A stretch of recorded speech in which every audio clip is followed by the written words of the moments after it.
গরিব ঘরের মেয়ে বস, মনটা তো পাথর হবে। বিশ্বাস করে সবুজ সাথী দিদির কথা মনে পড়ে গেল। হ্যাপি ভাইরাল হয়েছে বলো ভিডিওটা, আমার কিন্তু সুন্দর লাগে ও ভিডিওটা। যা সবুজ সাথী দিদির অ্যাটিটিউডটা দেখেছো, একদম প্রেমে পড়ে যাবে অ্যাটিটিউডটা দেখলে। আর আমি তো গরিব ঘরের মেয়ে জানোই তোমরা, তার জন্য দেখো সকাল থেকে আজকে উনান ধরিয়ে রান্না করতে লেগে গেছে। অবশ্যই আমি দিদার বাড়িতে আছে, তোমরা জানো দিদা ওই কয়লার উনান ধরিয়েছিল, ওখানটায় রান্না করছি। আর দেখো আজকে ঠাকুর এসেছে, মানে আজকে বুড়োরাই পুজো আমাদের এখানটায়, তাই ঠাকুর এসেছে। আর বড় দিদা একটু ধূপ ধুনো দিচ্ছিল আর কি। আর এদিকটা আমার সবজি ভাজা চলছে, মানে এর মধ্যে ডাল অ্যাড করে আর কি সবজি রেডি হবে। আর আমি চলে এসেছি এইদিকে গরিব ঘরের মেয়ে বস, মনটা তো মনটা আর কি লুচির মতো ফোলা, লুচিও হবে আজকে, দেখতে থাকো। তো প্রথমে কি করলাম, শিলনোড়া নিয়ে চলে এসেছি। শিলনোড়া দিয়ে কী হবে বলো তো, আজকে একটু আদা বেটে নেব, কারণ আজকে নিরামিষ সবজি হবে।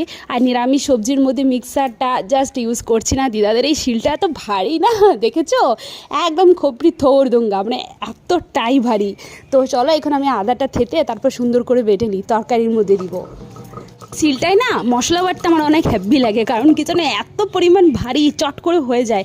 এটাকে বেশি মেহনত করতে লাগে না, মানে একদম মনে হবে ম্যাজিকের মতো, মিক্সারের থেকেও বেশি ফাস্ট হয়ে যায়। আর দেখো হয়ে গেছে, এখন আমি শিলটাকে সুন্দরভাবে ধুয়ে নিলাম। আর এখন আদা বাটাটা ওই সবজির মধ্যে দিয়ে দিলাম, বাস। এরপর ডালটাও অ্যাড করে দিলাম। চলো নেড়ে চেড়ে একটু জল দিয়ে দেবো সিদ্ধ হওয়ার জন্য, প্রায় আধা ঘন্টা পর নামিয়ে দেবো। আর এদিকটায় বড় দিদা দেখো, তুমি যেরকম খাও করো, যদি লাল দেখবি খাই। ঠিক আছে, তোমরা যদি লাল করে পছন্দ করো তাহলে ভাজাটা ভালো লাগে। হ্যাঁ ভাজা ভালো লাগে। ওই অল্প জল করে অল্প করে খাবি সবাই। হাতটাই ধরে দিয়েছি।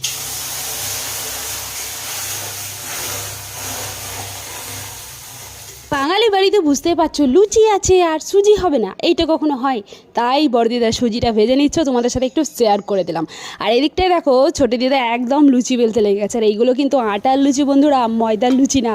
আমি প্রায় 1 ঘন্টা 1.5 ঘন্টা আগে এইগুলো সুন্দর করে মেখে টেকে ঢাকনা দিয়ে রেখেছিলাম। আর লুচিগুলো কী দারুণ ফুলছে দেখেছো, একদম ফুলকো ফুলকো। গরিব ঘরের মেয়ে হতে পারি বস, মনটা লুচির মতো ফোলা। একদম হ্যাপি অ্যাটিটিউড নিয়ে বলছি তোমাদেরকে, গরিব ঘরের মেয়ে হতে পারি বস, মনটা লুচির মতো ফোলা। আর কি গরম ছিল গো আজকে, হ্যাপি গরম আজকে, একদম পুরো ভাবসা গরম। আই বৃষ্টি যেপে ধান দেবো মেপে, ধান আর দেওয়া নেই, বৃষ্টি ওরা আসা নেই। তো চলো আজকে এই গরমে ফুলকো ফুলকো লুচি খেয়ে নাও তোমরা। খাও, কি হলো, খাবে না? ওহো দরকার নেই, আমি একাই খেয়ে নেবো, আমি লুচি খেতেই ব্যস্ত। কিন্তু জানো না আমি এখন লুচি একটাও পেটে যাবে না, কারণ আমি ওয়েট লস জার্নিতে আছি, তোমরা সবাই জানো। তো চলো লুচির সেন্ট গন্ধ এটাকে নিয়েই আমি একদম ভরে থাকি, লুচির মতো ফুলে থাকি। আর কিছু বলছি না এই ব্লগের মধ্যে, জানি না ব্যাঙের মাথা কী সব ব্লগ দিচ্ছি তোমাদের সাথে, অল্প একটু করে কষ্ট করে দেখে নিও গো। আর এখন আপাতত ফোলা ফোলা লুচির মতো ভালোবাসা দিচ্ছি তোমাদেরকে। তোমরা অনেক ভালো থেকো, সুখে থেকো, শান্তিতে থেকো। Bye, tata.